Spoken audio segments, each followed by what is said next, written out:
Hey, welcome back to Pianist Academy for part 5, the final part of this series on bench positioning, posture, and hand shape. We're finally getting into the hand shape part of this. Like I mentioned in previous videos, each one of these is a very deep dive into one particular aspect of these topics. So today we're talking about hand shape, something that honestly I think no book or even teacher can teach you. And I'm going to show you just what I mean. This might be the easiest concept of the 5 that we've talked about, but it might be the hardest to keep track of in your playing. So if you're at your piano, I'd encourage you to stand up. I'm going to do this seated, but if you would stand up, shake everything out in your upper body from the shoulders down. And then when you're done and you're feeling relaxed, just let your arms come to rest.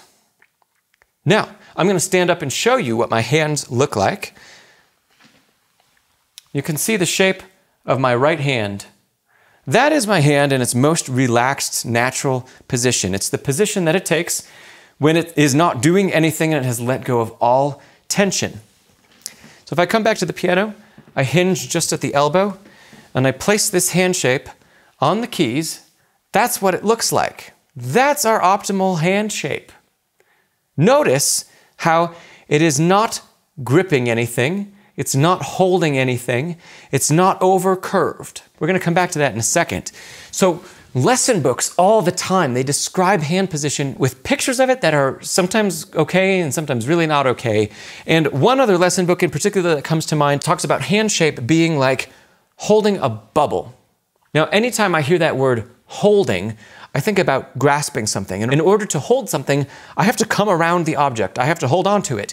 Even if it's a bubble and I'm holding onto the bubble from above. If I'm like this, I can't hold on to a bubble. If I'm like this, I can't hold on to a bubble. So I think, well, I must have to grip more to be able to hold on to this thing that we're talking about. As soon as we get into this shape, where it's more of a grip, there are a couple really bad things happening here. And there are even some piano books that show this shape as correct, and it's completely not correct. First off, in order to make this shape happen, we're pulling by the tendons, and the tendons come all the way back up here in the arm. And if you wiggle your fingers and you have your other hand up here, you can actually feel the tendons working. Now, in order to go from relaxed into this shape, we have to pull the tendons from all the way back here. That's already creating tension through the forearm and through the top of the hand. We haven't even played a note yet, and we're already creating a bad habit. Secondly, this is an over-curved shape.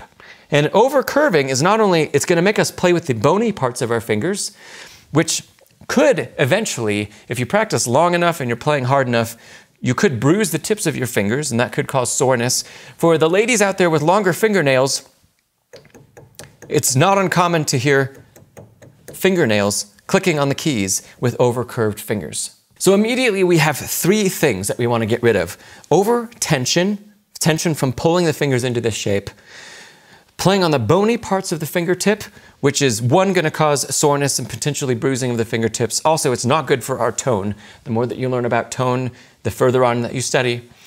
And thirdly, fingernail noise. Fingernail noise is just distracting. We never want to have that in our piano playing. So, in order to get rid of that, and in order to find the only hand shape that works for you, we go through this exercise. You can do it standing up or you can do it sitting down. You shake everything out. You let it come to rest, and then in that position, without altering it, you simply place your hand on top of the piano. Everyone's hand is going to be a little bit different. Some people at rest might be more curved. Some people at rest might be more flat. Both of those are okay, as long as it is your most natural hand shape. And this is what I mean by no book can tell you this, because it's up to you, it's up to your body to tell you what the most natural thing is for you. And books can be nice examples of maybe kind of what it looks like. If they're not over curved, they can be good examples of kind of what it looks like when we're getting the hand shape correct. But they don't tell us anything about what it feels like. And in fact, when books say to hold on to something or to feel like you're grasping something in particular, like a bubble, that can actually give the very opposite impression of what we're trying to accomplish here, having the most natural hand shape. If I lift my hand up and I show you this, there's no way that hand shape could hold onto anything, not even a bubble. Okay, so trust your own body. Your body is going to be the one that tells you what your hands are like when they're at rest, when they're in a neutral place. Find that by shaking everything out, let it come to rest. put it on the piano. That is the perfect position for your hand to be in. And not only that, but you can come back and refresh this anytime during your practicing. It takes 5 seconds to shake things out, let them rest, and replace them back on the keys. You can always check in to make sure that you're doing this the right way. All right, that's it for today. Be sure and leave a comment below, click that thumbs up button, and consider subscribing to the channel and dinging that notification bell so you don't miss out on future videos.